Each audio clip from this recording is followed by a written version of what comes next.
یہ بیچ میں کا بند کر دو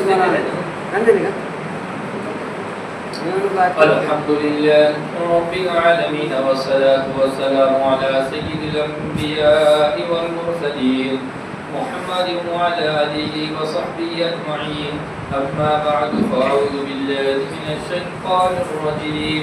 بسم الله الرحمن الرحيم فلاقتحم العقبة وما أدراك ما العقبة فك رقبة وقال تعالى فتحرير رقبة وقال النبي صلى الله تعالى عليه وسلم انصر أخاك ظالما أو مظلوما أو كما قال النبي صلى الله تعالى عليه وسلم. آپ مسئلہ بزرگوں عزیزوں نوجوان ساتھیوں اور حاضرین جمعہ، سب سے پہلی بات ہمیں بنیادی طور پہ یہ یاد رکھنا ہے کہ اسلام نے غلامی کو پسند نہیں کیا. اسلام اس بات کو پسند نہیں کرتا کہ بندہ بندے کی غلامی کرے اور بندہ ہے تو بندے کی ماتحتی میں رہے. اس لیے حضرت عمر رضی اللہ تعالیٰ عنہ نے تمام جنتا کو اور تمام لوگوں کو خطاب کرتے فرمایا تھا، اے لوگوں تمہیں کیا ہو گیا کہ تم لوگوں کو غلام بناتے ہو، حالانکہ ان کی ماں نے ان کو آزاد پیدا کیا. جب ان کی ماں نے ان کو آزاد پیدا کیا ہے تو تم کو کیا حق ہو گیا یا تم کو کس بات نے آمادہ کر دیا کہ تم لوگوں کو اپنا غلام اور ماتحت بناؤ. اس لیے یہ بنیادی بات یہ یاد رکھنا ہے کہ اسلام نے غلامی کو پسند نہیں فرمایا ہے. اس لیے نبی محترم صلی اللہ تعالیٰ علیہ وسلم جب اپنے دور کے اندر تھے، نبی پاک صلی اللہ علیہ وسلم یا اسلامی جہاں پر اسٹیٹ ہے، یہاں پر جہاں پر پکا ڈھکا اسلامی قانون ہے، وہاں پر آپ کو جیل کا تصور بہت کم ملے گا یا نہیں کے درجے میں ملے گا. ایک صحابی ہے، ایک مشرک تھے، وہ ہے تو نبی پاک صلی اللہ علیہ وسلم کے پاس قید ہو کر آئے تو آپ کے پاس جیل کا کوئی انتظام نہیں تھا، تو آپ نے 3 دن ان کو پلر سے بند کے رکھا مسجد نبوی سے، بعد میں ان کے بعد چھوڑ دیا، فرمایا کہ چلے جاؤ آپ اس کے بعد. تو اسلام کا تصور کے اندر کسی کو ماتحت بنانا، غلامی بنانا، اپنا نوکر بنانا، اپنے باپ کا پابند بنانا، اپنے ہاتھ کے نیچے چیلا بنانا، یہ اسلام کی زندگی کے اندر اسلامی تعلیمات میں نہیں ہے. اسلام یہ چاہتا ہے کہ اللہ کے بندے تو اللہ کی غلامی کے اندر رہیں، ہر بندے کو برابر کا حق رہے گا. ہاں البتہ کسی کے پاس روپیہ زیادہ ہے، کسی کے پاس مال زیادہ ہے، کسی کے پاس عہدہ زیادہ ہے، کسی کے پاس زمین زیادہ ہے، کسی کا مرتبہ زیادہ ہے، یہ الگ چیز ہے، یہ الگ چیز ہے. مگر انسان ہونے کے ناطے، بشر ہونے کے ناطے، ایک ہے تو اشرف المخلوقات ہونے کے ناطے، بنی آدم ہونے کے ناطے تمام کے حقوق کو اسلام نے برابری کا درجہ دیا ہے. فرق مراتب بتائیے، باپ کا مرتبہ ہے، والد کا مرتبہ ہے، چچا کا مرتبہ ہے،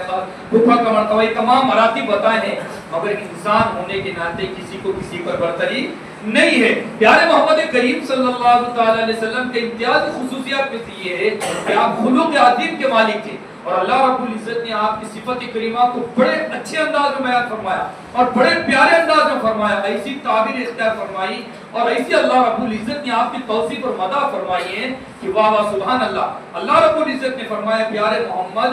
آپ کے اخلاق تو اعلیٰ ہے، وَإِنَّكَ لَعَلَىٰ خُلُقٍ عَظِيمٍ، آپ تو اخلاق کے اعلیٰ اور بڑے مرتبے پر فائز ہے. اور نماز کی باری آئیں گی اور دیگر تمام چیزوں کی باری آئیں گی تو اللہ رب العزت نے فرمایا پیارے محمد اتنی لمبی لمبی نمازیں نہ پڑھا کرو، بلکہ رات کا آخری حصہ، باو حصہ، تیائی حصہ اتنی نماز پڑھا کرو. مگر جب اخلاق کی باری آئی، آپ کی صفات کی باری آئی، آپ کی عادت کی باری آئی، آپ کے کردار کی باری آئی، آپ کے اخلاقی نمونہ کی باری آئی تو اللہ نے آپ کو ابھارا. اردو زبان میں ہم یہ کہیں گے واہ واہ واہ واہ کیا بات ہے آپ کے اخلاق کی. تو ہماری جو اسلام کی خصوصیات ہے وہ امتیاز کسی کا نہیں ہے کہ تو بڑا ہے میں چھوٹا ہے، اور تو فلاں ہے، تو چمار ہے، تو موچی ہے، تو بھگی ہے، تو فلاں ہے، تو وہاں سے آیا، تو یہ ہے، تو یہ کام کرتا. ویسا کچھ بھی نہیں ہے. پیارے محمد صلی اللہ علیہ وسلم نے ایسے ہاتھوں کو بوسہ لیا ہے،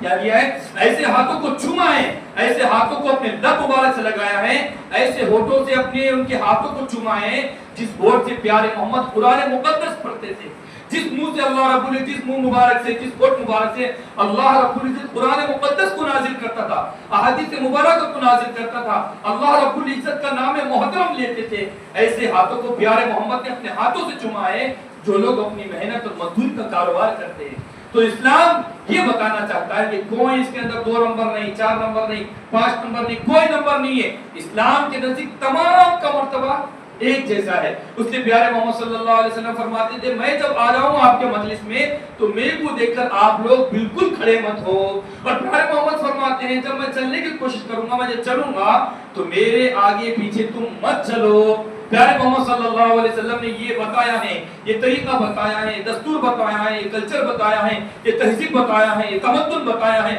یہ سبق بتائی ہے، تعلیمات بتائی ہیں، یہ نوشر اور منظم تعلیمات مجھ کو آپ کو بتائے ہیں کہ کوئی بھید بھاؤ نہیں، کوئی منوس نہیں، کوئی ہے تو گھاٹے والا نہیں، خسارے والا نہیں، کوئی بے برکتی نہیں اور کسی کے اندر کوئی عیب نہیں، کوئی کمزوری نہیں. اللہ کے پیارے نے فرمایا المسلم اخو المسلم. اور پیارے محمد اللہ کا حکم جو قرآن مقدس میں نازل ہوا، اللہ رب العزت ارشاد فرماتے ہیں یا ایھا الناس اتقوا ربکم الذی خلقکم من نفس واحدہ. اے لوگو، اے جنتا، اے تمام لوگو، یہ بات تم کان کھول کر سن لو، تم ایک آدمی کی اولاد ہو، تم ایک نفس کی اولاد ہو. اللہ رب العزت نے تمام لوگوں کو، چاہے جس دھرم کا ماننے والا ہو، کس مذہب کا ماننے والا ہو، جس عقیدے کا ماننے والا ہو، جس نظریے کا ماننے والا ہو، جس کو اپنا بھگوان مانتا ہو، جس کو جو مانتا ہو، مگر ہمارا رب العالمین، خالق العالمین، رحمت للعالمین، جو تمام دنیا کو چلانے والا، جو تمام کا خدا ہے، رب ہے، اللہ رب العزت فرمائے تم ایک اولاد کی اولاد ہو، تم ایک آدمی کی اولاد ہو، ایک نفس کی اولاد ہو. ایک آدمی کے ذریعے سے اللہ نے پوری کائنات کو بچھا دیا، پھیلا دیا اور اللہ رب العزت نے اس کو رونق بخشی ہے. تو میرے عزیزوں، بزرگوں، دوستوں، اگر مجھے عزت حاصل کرنا ہے، مرتبہ حاصل کرنا ہے تو عزت ملیں گی، رفعت ملیں گی، بلندی ملیں گی، یہ مجھے ملیں گی تقوی کی بنیاد پر. اللہ نے دوسری جگہ پر فرمایا قرآن مقدس کے اندر اگر تم کو مرتبہ ملے گا، اگر تم کو عزت ملے گی، اگر تم کو شان و شوکت ملے گی تو تم کو تقوی اختیار کرنا پڑے گا. تقوی کس کو کہتے ہیں؟ تقوی کہتے ہیں گناہوں سے بچنا، تقوی کہتے ہیں اللہ کی نافرمانی سے بچنا، تقوی کہتے ہیں بےہودہ کام سے بچنا، تقوی کہتے ہیں گندی باتوں سے بچنا، تقوی کہتے ہیں غلاظت سے بچنا، تقوی کہتے ہیں بری عادت سے بچنا، تقوی کہتے ہیں برے دوستوں سے بچنا، تقوی کہتے ہیں برے مال سے بچنا، تقوی کہتے ہیں بری نحوست سے کام والے سے بچنا. تقوی ان چیزوں کو کہتے ہیں جن سے اللہ رب العزت ناراض ہو جاتا ہے. میرے عزیزوں، بزرگوں، جو مجھے آپ کو یہ بات بتانا ہے، اسلام کے اندر بھید بھاؤ کا بالکل تصور نہیں ہے. یہ ہماری خصوصیات ہے، یہ ہمارے دھرم کی خصوصیات ہے، یہ ہمارے مذہب کی خصوصیات ہے، یہ ہمارے اسلام کی خصوصیات ہے، یہ ہمارے دین کی خصوصیات ہے کہ پیارے محمد صلی اللہ تعالی علیہ وسلم نے ہمیں وہ طریقہ، وہ کلچر، وہ دستور، وہ تعلیمات، وہ قرآن، وہ حدیث دیا ہے جس کے اندر بھید بھاؤ کا دور دور تک تصور نہیں ہے. جو لوگ حضرت بلال کو جوتی کے نزدیک کھڑے ہونے کے لیے تصور شمار نہیں کرتے تھے، پیارے محمد نے وہی بلال کو، وہی غلام کو، وہی حبشی رنگ کو اور وہی کالے رنگ کو پیارے محمد صلی اللہ علیہ وسلم نے اس دھرتی کے اوپر جو سب سے زیادہ عظمت والی قابل احترام ہے اور اللہ رب العزت کی تجلیات کا مسکن ہے، کعبہ محترم کے اندر اللہ رب العزت نے کہ اللہ کے پیارے نبی پاک صلی اللہ علیہ وسلم نے حضرت بلال رضی اللہ تعالیٰ عنہ کو اذان کا اور سید المؤذنین کا شرف عطا فرمایا ہے. تو میرے عزیزوں، بزرگوں، دوستوں، یہ دستور ہم کو دی ہے، یہ تعلیمات ہم کو دی ہیں، یہ پیارے محمد نے ہم کو تصور دیا ہے، یہ ذہن دیا ہے، یہ دماغ دیا ہے اور پیارے محمد نے ہم کو وسیع صدر دیا ہے، یہ وسیع دل دیا ہے، یہ وسیع پیمانہ دیا ہے کہ کسی کو چھوٹا مت سمجھو، کسی کو کمتر مت سمجھو، کسی کو حقیر مت سمجھو، کسی کو ذلیل مت سمجھو، کسی کو کمتر، گھٹیا، ادنا مت سمجھو، بلکہ پیارے محمد اکرم صلی اللہ تعالی علیہ وسلم فرماتے ہیں من تواضع للہ رفعہ اللہ. جو اللہ کے لیے جھکنے والا بنے گا، جو اللہ کے لیے تواضع کرے گا، جو اللہ کے لیے اپنے آپ کو چھوٹا بنائے گا، جو اللہ کے دین کے لیے اپنے آپ کو دوسروں کے سامنے پیش کرے گا، اپنے آپ کو چھوٹا ظاہر کرے گا، اللہ کے پیارے محترم فرماتے ہیں اللہ اس کی شان کو بلند فرما دے گا. اس لیے میرے عزیزوں، بزرگوں، دوستوں، اللہ رب العزت نے بہت ہی عمدہ انداز میں، اللہ کے پیارے نبی نے بہت ہی عمدہ انداز میں اور بہت ہی اچھے انداز میں اسلام کی تشریحات فرمائی ہیں، لوگوں کو کلچر بتایا ہے، لوگوں کو تہذیب بتائی ہے اور لوگوں کو جینے کا سلیقہ بتلایا ہے. کیا بتایا ہے؟ لوگوں کو بتاؤ. لوگوں کو جینے کا سلیقہ بتایا ہے، طریقہ بتایا ہے، لوگوں کو کلچر بتایا ہے، لوگوں کو یہ بتایا ہے کہ تم کو انسان ہونے کے ناطے دوسروں دوسرے انسان کا کس طرح ادب و احترام کرنا ہے. اور ایک بہت پیاری حدیث سناتا ہوں. میرا موضوع یہ نہیں ہے, میرا موضوع کچھ اور ہے جو 2 دن کے بعد آنے والا ہے. میرا موضوع یہ ہے, میں جو آپ کو بات بتانا چاہ رہا ہوں, پیارے محمد اکرم صلی اللہ تعالی علیہ وسلم فرمایا, اگر تمہارا کوئی باورچی ہے, اگر تمہارا کوئی خادم ہے, اگر تمہارے پاس کوئی پکوان بنانے والا ہے, اگر تمہاری کوئی روٹی کا انتظام کرنے والا ہے, کھانے کا انتظام کرنے والا ہے, تمہارے ناشتے کا انتظام کرنے والا ہے, تمہارے دوپہر کا انتظام کرنے والا ہے, تمہاری ضروریات کا انتظام کرنے والا ہے, پیارے محمد اکرم صلی اللہ علیہ وسلم نے فرمایا ایسے آدمی کو بھی اپنے کھانے کے اندر شریک کر لیا جائے. اور پیارے محمد صلی اللہ علیہ وسلم نے فرمایا نہیں تو کچھ نہ کچھ اس کو نوازش اور عطا کر دیا جائے. یہ اسلامی تعلیمات ہم کو پیارے محمد نے عطا فرمائی ہے. اور ایک مرتبہ کھانا تناول فرما رہے, ایک کوڑی آدمی آ گیا تو اس کے ساتھ ہی آپ نے کھانا تناول فرما دیا. تو آپ نے امت کے سامنے سے ان تمام گندے رسومات کو, ان تمام گندے عقیدوں کو, ان تمام گندی باتوں کو, ان تمام بد عقیدگیوں کو, ان تمام برے کلچروں کو آپ نے پورے کی امت مسلمہ سے دلوں سے نکال دیا ہے. اسلام کے اندر کوئی چھوٹا نہیں, اسلام کے اندر کوئی بڑا نہیں, اسلام کے اندر کسی کی امتیازی خصوصیات نہیں ہے. اسلام کے اندر کسی کا کوئی بڑا مقام نہیں ہے جس کے سامنے جھکا جائے, جس کی چاپلوسی کیا جائے, جس کے سامنے اپنے سر کو جھکایا جائے. ایک خدا کے علاوہ, ایک خداوند کریم کے علاوہ, ایک پیاری ہستی کے علاوہ, ایک ذات محترم کے علاوہ کسی کے سامنے اپنے آپ کو جھکانا, کسی کے سامنے اپنی پیشانی کو رکھنا, کسی کے سامنے اپنے ماتھے کو رکھنا, کسی کے سامنے اپنے دل کو رکھنا, اپنے جگر کو رکھنا, یا اس کے واسطے اپنے دل کو خالی کر دینا, اسلام میں کسی کی گنجائش نہیں ہے. یہ الگ بات ہے, یہ میرا قصور ہے, یہ آپ کا قصور ہے, یہ میرے گھر کا قصور ہے, یہ آپ کے گھر کا قصور ہے, یہ ہم مسلمانوں کا قصور ہے, یہ آپ کا قصور ہے, یہ ہمارے محلے والوں کا, ہمارے معاشرے کا قصور ہے. یہ میرا بہت بڑا المیہ ہے, میرا قوم کا المیہ ہے, یہ مسلمانوں کا المیہ ہے. ماننے کے لیے تیار نہیں ہے. یہ پیشانی, یہ سر, اور یہ ہماری نیاز, اور یہ ہماری جبین, اور یہ ہماری پیشانی جو اللہ رب العزت کے سامنے جھکنا چاہیے تھا, جو اللہ کے محترم ذات اقدس کے سامنے جھکنا چاہیے تھا, اللہ کے کلمے کے آگے جھکنا چاہیے تھا, اللہ کے نام محترم کے آگے جھکنا چاہیے تھا, اللہ کے مقدس اور پاک گھر کے آگے جھکنا چاہیے تھا, اللہ کے درگاہ میں آگے جھکنا چاہیے تھا. لیکن میں نے اور آپ نے اس پیشانی کو اللہ کے گھر کے علاوہ, اللہ کی چوکھٹ کے علاوہ, اللہ کے دربار کے علاوہ, اللہ کے مقدس اور پاک گھر کے علاوہ ہر جگہ جھکانے کو اپنے اندر ہوشیاری اور اپنے اندر عقل مندی کا ثبوت دے رہے ہیں. اس لیے میرے عزیزوں, بزرگوں, دوستوں, اس لیے ہم انسان ہونے کے ناطے پیارے محمد نے ہمیں درس دیا ہے, چاہے تمہارا دھرم کا ماننے والا ہو یا نہ ہو, مذہب کا ماننے والا ہو یا نہ ہو, پیارے محمد نے کسی کو یہ نہیں کہا کہ وہ تمہارا غلام ہے, وہ تمہارا ماتحت ہے, وہ تمہارے ہاتھ کے نیچے کا ہے, وہ تمہارا نوکر ہے, وہ تمہارا چپراسی ہے, یہ تمہارا فلاں ہے. یہ ہے اسلام نے تصور نہیں دیا ہے. ہاں البتہ مال کی بڑھوتری ہو سکتی ہے, کمالات کی بڑھوتری ہو سکتی ہے, نسب کی بڑھوتری ہو سکتی ہے, اور کسی چیز کی بڑھوتری ہو سکتی ہے, مگر انسان ہونے کے ناطے سب برابر ہے. اللہ رب العزت نے بھی یہی فرمایا, پیارے محمد نے یہی فرمایا, اور یہی درس ہمیں اللہ کے نبی سے ملا ہے, یہی درس ہمارے اندر آیا ہے, یہی درس ہمارے باپ داداؤں میں آیا ہے, یہی درس ہمارے علماء میں آیا ہے, یہی درس ہم کو جو ہندوستان کو آزاد کرنے کا سے ملا ہے, یہی درس کو لے کر ہمارے علماء اٹھے تھے. انگریز ہمارے ملک کے اندر آیا, انگریز نے یہ کہا کہ اللہ کے بندوں کو اللہ کی غلامی سے چھوڑ دیں گے, اللہ کے بندوں کو, اللہ کے بندوں کو اللہ کی غلامی سے تڑوا کر ہماری غلامی کے اندر ملوث کر دیں گے, ہماری غلامی کے اندر شامل کر دیں گے, ہمارے سامنے پیشانی ٹکانے پر مجبور کر دیں گے. انگریز کی یہ پالیسی تھی, انگریز کی یہ پالیسی تھی, یہ منصوبہ تھا, یہ سازش تھی, یہ بددیانتی تھی, اور اس کا پورا دل تھا, یہ کم سخت تھا. یہ چاہ رہا تھا کہ بندوں کو بندوں کا غلام بنائیں گے. مگر ہمارے علماء نے, ہمارے مسلمانوں نے, ہماری ماں نے اور ہماری بہنوں نے اور ہمارے بھولے بھالے مسلمانوں نے اپنی جان کی قربانی کی ہے, ایک نہیں لاکھوں جانیں قربان کی ہیں. اس بات پر قربانی دی ہے کہ اللہ نے فرمایا ہم اللہ کے غلام رہیں گے, نبی نے فرمایا ہم اللہ کے غلام رہیں گے, نبی نے فرمایا بندے کا غلام نہیں رہے گا, اللہ نے فرمایا بندہ بندے کا غلام نہیں رہے گا, نبی نے فرمایا, نبی کے صحابہ نے فرمایا, تابعین نے فرمایا, اولیاء اللہ نے فرمایا, اور ہمارے بزرگان نے نہیں فرمایا. ہمارے اولیاء اللہ کو ایک درس ملا ہے ہمارے نبی کی تعلیمات سے, قرآن کی تعلیمات سے, پیارے محمد کی تعلیمات سے. اللہ نے فرمایا سب سے اچھا نیکی کا کام, اگر تم چاہتے ہو نجات حاصل کرنا, اگر تم چاہتے ہو جنت میں جانا, اللہ نے خوبصورت تعبیر فرمائی ہے,